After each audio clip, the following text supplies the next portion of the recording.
চলুন আজকে পরিচয় করিয়ে দিব এমন একজন লোকের সাথে যার কিনা শিক্ষাগত যোগ্যতা একটুও নেই, তারপরেও সে দিনের পর দিন শত শত মানুষকে চিকিৎসা দিয়ে যাচ্ছে।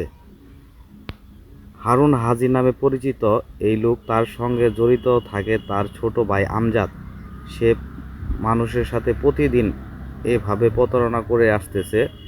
এই ভিডিওটি করার উদ্দেশ্য হলো অনেক মানুষ তার কাছে প্রতিদিন চিকিৎসা নেওয়ার জন্য যায়, তাই সতর্ক করার জন্য।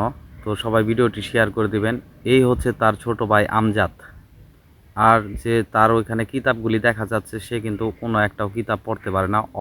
সে কিতাবের দিক কিছুক্ষণ এমনিতেই তাকিয়ে থেকে সব কিছু বলে। এইভাবে সে প্রতিদিন প্রতারণা করতেছে। তো চলুন শুনে আসি তার আপন বোন জামাই তার নামে কি বলে। কবিরাজগিরি করে, ওনার শিক্ষাগত যোগ্যতা কতটুকু, লেখাপড়া করছে কতটুকু? তো আল্লাহ জানে, ব্রেনটা কি দিছে আল্লাহ সর্বশ্রেষ্ঠ জানে। হ্যাঁ কিন্তু আমার শালা হয় হ্যাঁ হাজি মানুষের পোলা, জি। আমরা জানি এই মূর্খ। ও মূর্খ। হ্যাঁ, আল্লাহ কিভাবে স্বপ্নে যে শিখেছে আল্লাহ জানে। স্বপ্নেতে ইংলে শিখে এরকম করছে, এটা যদি না করে সে 8 দিন বাদে মারা যাবে।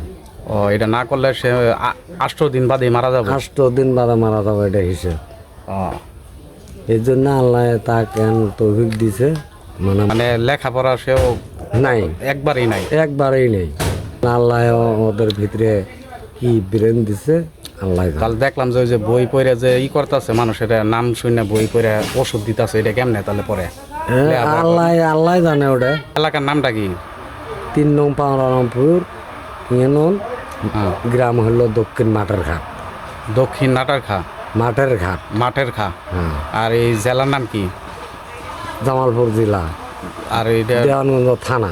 দেওয়ানগঞ্জ থানা, জামালপুর জেলা। হ্যাঁ, পোস্ট অফিস তারাটিয়া, গ্রাম দক্ষিণ মাঠের ঘাট, 3 নং পাওরামপুর ইউনিয়ন। তার ওনার আপন বোন জামাই ওই হারুন হাজি যে আমরা আমাদের এলাকার অনেকে আসে, ওনার বোন জামার কাছ থেকে শুনলাম যে তিনি একজন মূর্খ মানুষ হিসেবে অনেক কিছু পারে।